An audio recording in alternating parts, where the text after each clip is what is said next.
So my original plan for this week was to try to go technology free, but that's just not going to happen because for some reason it's really important to me to also have a blogging component to this blog. The reason this is my first time trying vlogging is because in my apartment at school there always seems to be someone around and it's just kind of awkward to talk essentially to yourself or to a camera while you have roommates hanging out in the living room across the hall from your bedroom.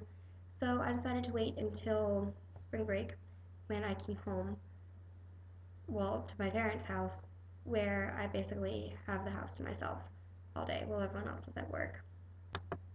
This is the ending to a nonfiction essay that I wrote for a class last semester.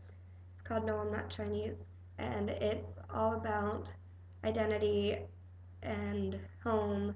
Let me just read this part of the essay to you. I met an Egyptian street vendor at 5 a.m. in New York from whom I ordered a pineapple mango smoothie. He asked me if I was Chinese, and told me he wanted to be my friend. No, I'm not Chinese, but you're not the first person to ask, I told him. He's not. I also told him it would be difficult to be friends because I was heading home in less than 2 hours. Where is home? He asked me. And I didn't know what to tell him. I'd lost track of whether home was where I came from or where I was heading, what I was running from or towards. The street vendor offered to give me his number so I could call him and let him know when I found my way home. I smiled, picked up my smoothie, and told him thanks for the sunrise company. This idea of home is something that I still find extremely fascinating.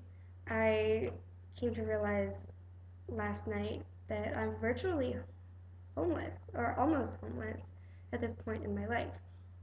Because I have this home that I've built for myself over the past 4 years at school, well, really over the past 2 years since I've had my own apartment. And I have a set of roommates that feel like family, and I have a way of doing things that just feels right. And that's about to be gone. By the time I go back from break, I'll have less than 2 months left there. So I'll be losing that home that I've created, and this home that I had for 17, 18, 19 years isn't home anymore. I told my parents a couple of months ago that I had made the decision to no longer live at home anymore. That home, or what was my home for the first 18, 19, maybe 20 years of my life, is kind of a toxic environment for me. I even noticed as I was driving home,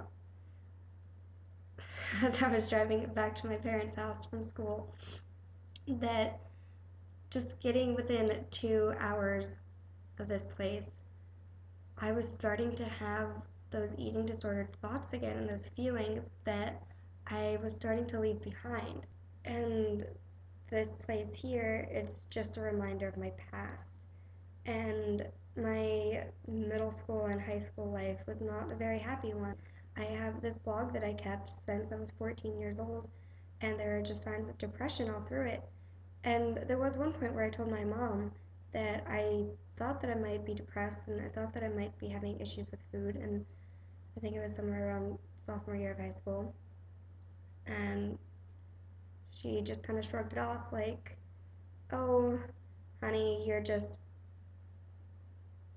don't think so much about it. Don't think so much." So I essentially haven't lived in this house with my parents in about 2 years, which is probably why it's so difficult to move back in with them, because I have my own ways and they have their own ways and they just do not mesh. They never have meshed. We have very, very different ideas about, especially about food and diet and about what to do with our lives. And sometimes I feel like I'm adopted.